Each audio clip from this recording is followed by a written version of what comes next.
E o Corinthians, hein?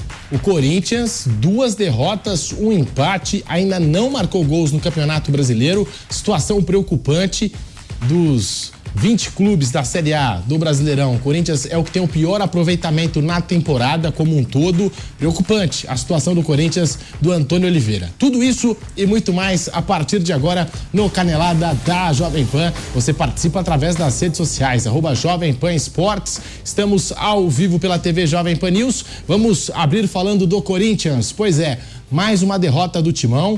Já havia perdido fora de casa para o Juventude por 2-0 no meio de semana. Ontem foi derrotado pelo Bragantino. Aliás, um golaço o do Bragantino no jogo de ontem. Não vi responsabilidade do Cássio, mas como o momento do time é ruim como um todo, sempre tem aquela crítica pro lado do Cássio. E o Corinthians empatou com o Atlético Mineiro, um empate nada convincente, perdeu do Juventude e ontem perdeu do Bragantino. Muito boa tarde para você, Mauro César Pereira. Parece que acabou a farra, né? Do Corinthians não sei se acabou a farra. Enfim, mas o Corinthians segue nessa fase ruim no Campeonato Brasileiro. Mauro, boa tarde. Boa tarde, Pedro. Boa tarde, companheiros. Essa frase do dirigente, né? O Rubão, né, que mandou essa pérola no começo do ano, ela já está custando caro, porque a farra continua dos adversários, né? O Corinthians não consegue fazer um gol. E olha que ontem a atuação nem foi tão ruim assim em relação àquilo que a gente já viu em outras partidas do Corinthians, né? Segundo tempo, especialmente, parecia até que empatar o jogo, chegou a fazer um gol anulado. O fato é que, assim, esse tipo de situação mostra que não, há muito tempo que não cabe, mas há quem insista nisso. Não cabe mais, gente, esse negócio de bravata, acabou, vai fazer, acontecer. Cara, não tem dinheiro, tem dívida, tem problemas, não tem competência, se o dirigente não tiver, né, competência para superar essas adversidades, colocar a casa em ordem, encontrar um meio de montar um time minimamente competitivo, não adianta falar essas coisas. Só se desgasta, só se expõe, e é o caso, né? Então você pega hoje, estamos ainda em abril, né? Se você voltar aí no tempo aí, 3 meses atrás, janeiro, começo do ano, né? Pouco tempo, né? Pouco mais de menos de 100 dias. Você tinha ali o Corinthians falando que ia contratar o Gabigol, que na época não estava suspenso. Que dinheiro ninguém sabe. Não, fazer o Gabigol, tal, o Gabigol é nosso. Essa coisa já acabou a farra. Maior patrocínio do Brasil, aí depois veio a informação de que, na verdade, a multa do antigo patrocinador seria paga pelo clube, não pelo patrocinador, como se anunciou inicialmente. Num outro momento, o valor não é isso tudo, mas tem que mandar dinheiro para tal modalidade, tem a comissão da agência, sei lá, tem uma série de descontos, o valor não é aquele valor limpo, claro, isso na época a gente falava, será que esse valor todo tem que saber? Então, assim, é meio que um castelo de areia mesmo, né? As coisas se desmontam muito rapidamente, é uma situação muito preocupante. Quem viu o jogo do Vasco mais cedo e viu o Corinthians depois, eu cheguei à seguinte conclusão: o Corinthians é pior que o Vasco. Hoje, o Vasco não consegue competir com o Fluminense, tudo, perdeu. O Vasco poderia também ter conseguido um resultado melhor com o Bragantino no meio de semana. Tem muitos problemas no Vasco, defensivos especialmente, acho que passa muito pelo Ramon Dias, que às vezes quer fazer algo um pouco ousado para esse elenco que ele tem em mãos. Deveria ser um pouco mais conservador, não vejo outra saída, né? Acho nobre, né? Quer jogar no ataque, quer soltar o time, mas não dá. Não segura. Agora o Corinthians é pior. E o Antônio Oliveira ficou um tempo aí de uma intertemporada, como se diz, né? Quando o time foi eliminado do Campeonato Paulista, teve tempo para trabalhar. Não houve grandes evoluções, não. Então é bem preocupante. Hoje basta um empate de São Paulo e Atlético Goianiense, né? Os dois fazem um pontinho e o Corinthians entra na zona de rebaixamento. Então, basta um resultado muito factível, né? Atlético Goianiense e São Paulo empatando em Goiânia. Normal. Empatou, 6h30 o jogo, né? Isso. Então, às 8h30 da noite, mais ou menos, pode ser que o Corinthians esteja adentrando a zona de rebaixamento em grande estilo. Sem um gol marcado ainda, gente, em 3 jogos. Realmente muito, muito preocupante. E você vê alguns jogadores ali, né, que tem um certo valor. O lance do gol impedido do Pedro Henrique, o passe do Garro foi sensacional. Ele estava lá em intermediária defensiva, ele conseguiu colocar o colega em condições de marcar, mas estava um pouco à frente, né, aquela coisa do impedimento do VAR. Então é uma situação muito preocupante do Corinthians. Eu acho que ontem, inclusive, você vê as declarações dos dirigentes e tal, você percebe me parece muito sem rumo, sabe? Sabe o que eu acho mesmo, sinceramente? A sensação que eu tenho é que eles acreditavam que acabou a farra, sabe? Que eles acreditavam que iam montar do nada um time mais forte do que os rivais. Porque veja bem, gente, estamos falando o seguinte: o acabou a farra era a farra do Palmeiras e do Flamengo, que são os times mais dominantes das últimas temporadas. Pode colocar o Atlético Mineiro no meio também, que ganhou também muita coisa numa temporada e tal, e está sempre ali entre os primeiros do Brasileirão. Pode trazer o Grêmio, se quiser, que foi vice-campeão brasileiro e tal, enfim. esses times do bloco de cima, acabou a farra desse pessoal, especialmente Palmeiras e Flamengo. Esse foi o recado muito claro. Então, assim, o que eles queriam dizer naquele momento é que eles iam duelar com os times mais fortes do Brasil, mas eles estão brigando no grupo dos fracos. E muito fraco, porque não faz nenhum gol, gente. Então, assim, me parece que eles acreditavam que a farra acabou. Sério, não era só da boca para fora, porque às vezes o cara fala aquilo mais para empolgar a torcida e tal, mas tem que ter cuidado com esse tipo de declaração, porque, repito, não cabe mais, não dá mais. O futebol já foi mais aleatório, hoje é muito menos aleatório. Se você não tiver o mínimo de estrutura e condições de fazer bons investimentos e capacidade para usar bem o dinheiro, não vai dar certo. É o que está acontecendo. É o Corinthians que ameaça assim, fortemente ser um time que lute contra o rebaixamento, salvo um progresso muito grande que possa vir a acontecer a partir das próximas. O Mauro citou o São Paulo, daqui a pouquinho nós vamos falar do tricolor paulista, hein? Porque tem comandante novo que já chegou em São Paulo, está indo para Goiânia acompanhar Atlético Goianiense em São Paulo às 18h30 com transmissão da Jovem Pan. Bruno Prado, muito boa tarde para você, bem-vindo ao Canelada da Jovem Pan. Tá aí o Corinthians, né? Que a gente está comentando aqui, 2 derrotas, um empate, ainda não venceu na competição e ainda nenhum gol marcado pela equipe do Antônio Oliveira. Bruno Prado, boa tarde. Boa tarde, Pedro, boa tarde a todos. O Corinthians, ele vive uma sequência esse ano do que viveu o ano passado. Isso para não há muitos anos, não. Que até teve 2 anos razoáveis ali, 21, 22, mas antes também teve anos terríveis. Mas fala só ano passado e esse ano, né, para não esticar muito. O Corinthians, ano passado, brigou para não cair no Campeonato Brasileiro. E foi mal em todas as competições. Copa do Brasil Sul-Americana chegou em semifinal.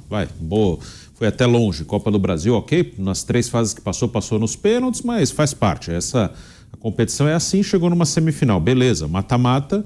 Às vezes você vai mais longe, pode acontecer esse ano de chegar um pouco mais longe, algum mata-mata nessas mesmas competições, mas foi eliminado no Paulista pelo Ituano, foi eliminado na fase de grupos da Libertadores e fez um péssimo Campeonato Brasileiro, brigando para não cair até o final, com vários tropeços feios, inclusive tomando 5 do Bahia em casa, trocando de técnico o tempo inteiro. Então foi um péssimo ano do Corinthians.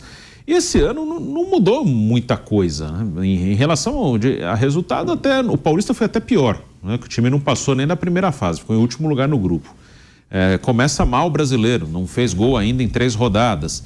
Sul-Americana ganhou um jogo, empatou outro, ok. Na Copa do Brasil vai avançando. Os mata-matas, às vezes dá para você ir avançando de um jeito ou de outro, mas não tem perspectiva de algo muito grande, algo muito melhor.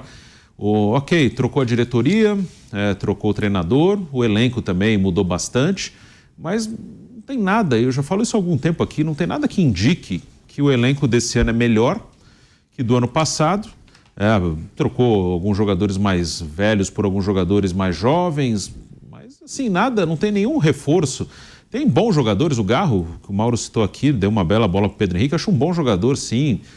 Acho que tem um ou outro que pode ajudar o Corinthians. Acho que num time bem ajustado, Félix Torres e Gustavo Henrique, Gustavo não jogou ontem, poderiam formar uma boa dupla de zaga.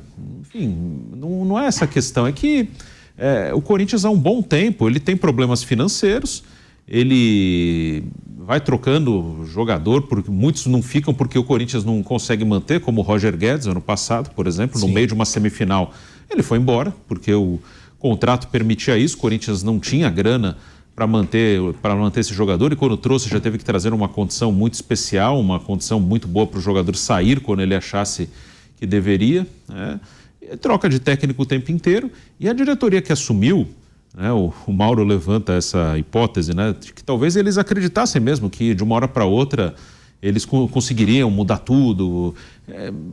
Eu também não duvido disso, porque me dá a impressão, e sempre eu ainda acho justo que eles tenham um tempo, é um início de mandato. Mas, assim, nada, desde a campanha, antes mesmo de saber quem ganharia a eleição, eu nunca consegui ter o menor otimismo, assim, com essa diretoria que está assumindo, e nem com a outra chapa. Não é que a outra chapa era boa, não. As entrevistas, os debates que aconteceram eram terríveis. Nossa Senhora, acho que, olha que temos aqui um nível baixo de dirigente, mas a campanha ali do Corinthians era uma das coisas mais assustadoras que eu vi dos dois lados, né? Não faço parte da política do Corinthians, e o lado do que estava antes, que tinha o André Negão como candidato, foi um grupo que ficou anos no poder e entregou o Corinthians nessa situação terrível ali.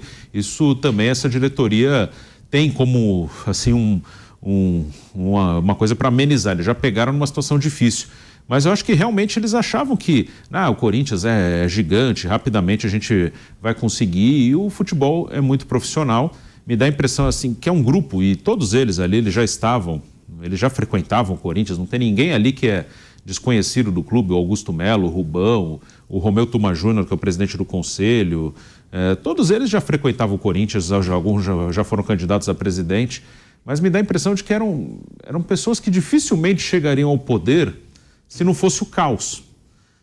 Não eram pessoas que estavam assim num processo natural de sucessão, pessoas que estavam assim sendo preparadas para assumir um poder. Não que o outro lado tivesse alguém muito preparado, mas me dá a impressão assim que meio que caiu no colo, porque o outro grupo entrou em desgraça, com toda a razão. O outro grupo entregou o Corinthians numa situação terrível, e aí caiu no colo. Não, são esses caras, é o que sobrou, é o que tem aí, são esses caras. E em nenhum momento, nem na campanha, me parecia que são pessoas que realmente têm condição de tirar o Corinthians dessa situação difícil. Não foram eles que colocaram o Corinthians aí, mas eu não consigo enxergar pelas entrevistas, pelas ideias, pelo que falam, eu não consigo enxergar nada assim nesse pessoal que está no poder que me fala, não, esses caras talvez eles consigam, com um trabalho aí a longo prazo, um projeto bem feito, tirar o Corinthians. Eu não consigo ver isso nos caras. Eu não consigo ver essa capacidade assim de ter de criarem eles uma maneira do time sair desse buraco em que já está enfiado há algum tempo. Então, realmente, eu sou bem pessimista, não só em relação a esse ano, mas nos próximos anos no Corinthians, né? Não consigo ver muita saída, não. Dentro de campo a fase é ruim, fora de campo essa rota de colisão entre o presidente do Corinthians, o Augusto Melo, e o vice, o Rubens Gomes, o chamado Rubão. E já nós vamos apresentar aqui aspas do Augusto Melo indicando a saída de Rubão do Corinthians e também falando do elenco que o Corinthians tem para essa temporada. Mas antes, Flávio Prado, muito boa tarde para você. Bem-vindo ao Canelada da Jovem Pan, Flávio. Se criou uma agenda positiva quando o Corinthians foi eliminado de maneira precoce no Paulistão. Não, porque agora o Antônio Oliveira tem uma intertemporada, vai poder acertar o time, vai poder trabalhar do jeito que ele quiser, descansar os jogadores, mas a gente não vê evolução nesse Corinthians até aqui. Flávio, boa tarde. Boa tarde. Se foi criada essa agenda positiva, eu não fiz parte dessa agenda positiva. Primeiro, acho que o elenco do Corinthians é limitadíssimo. Segundo, acho que o Corinthians tem muita dificuldade de saber o que deseja. E terceiro, acho que o Antônio Oliveira é um técnico mais ou menos. Não é ele que vai ajeitar a vida do Corinthians. Ele é mais ou menos. Ele não está com nota 6. Ele não é melhor que a maioria dos técnicos jovens aí daqui do Brasil, que não tem oportunidade, que as oportunidades duram muito pouco. Então, uma série de fatores que se encaminham para essa situação toda. O problema sempre, Pedro, é que aqui, o que levou o Corinthians a tanto endividamento? Dentre outras coisas, né? O estádio e tal. É que o Corinthians ele não tem um critério de contratação. As contratações elas não têm explicação. De repente, do nada, contrata jogadores caros, sem ter dinheiro, e aí as dívidas vão se multiplicando. Aí aparecem novos jogadores diferentes, aqueles desaparecem. O Corinthians tem contratações, não dá para esquecer o Jonathan Cafu, contratado por 5 anos por uma fortuna. E aí quiseram já logo liberar o jogador. Então, um monte de negociações do Corinthians que são estranhas. E, de novo, né, você vê um monte de jogador. Eu presto muita atenção no jogador estrangeiro. E nada contra nada. Mas eu acho assim, quando você traz alguém de fora para efetuar um trabalho, obviamente ele tem que ser melhor do que o que você tem aqui. Nós temos 146 estrangeiros no futebol brasileiro. 146. 25% dos jogadores inscritos são estrangeiros. Quantos, na realidade, fazem diferença? Quantos deles são melhores do que os meninos da base dos clubes que os contrataram? Pode pensar. De 146, 6, 14 vai para ser, 15 para ser otimista, que realmente fazem diferença. Eles vêm por um preço mais caro, contratos enormes, de maneira totalmente inexplicável, ganhando em dólar, aparece do nada. Esse tipo de negociação é complicado. Eu imaginei que quando se falava em acabou a farra, se falava sobre isso, mas pelo jeito, né? Não se alterou muita coisa. E aí nós vemos um Corinthians tumultuado. Ontem você já falou da declaração do Augusto Melo, brigou com o Rubão, parece que brigou, né? Ele fala, já que eu tenho a caneta, eu quero... Sim. Eu é que vou usar a caneta, né? Sim. Vou errar do meu jeito, enfim. Depois você vai dar mais detalhes disso aí. E a gente vê o time não saindo do lugar. Ontem o Corinthians não merecia perder o jogo, não. Até poderia ter conseguido um empate. Mas claramente, eu estou falando do Corinthians, é um time para brigar na parte de baixo da tabela.